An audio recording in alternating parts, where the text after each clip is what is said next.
মুসলিম হিসেবে এই প্রশ্নগুলোর উত্তর আপনার জানা উচিত। দেখুন, আপনি কয়টির সঠিক উত্তর দিতে পারেন? প্রশ্ন 1, কোন নবীকে আগুনে নিক্ষেপ করা হয়েছিল? এ মুসা আলাইহিসসালাম, বি ইব্রাহিম আলাইহিসসালাম, সি নূহ আলাইহিসসালাম।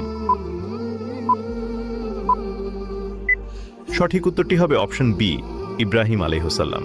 প্রশ্ন 2, হযরত ইব্রাহিম আলাইহিসসালামকে আগুনে নিক্ষেপ করেছিল কে? এ ফিরাউন, বি নমরুদ, সি আবু জাহেল।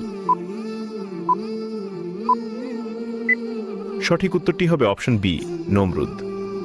প্রশ্ন 3, কোন যুদ্ধে রাসূল সাল্লাল্লাহু আলাইহিসসালামের দাঁত মোবারক শহীদ হয়েছিল?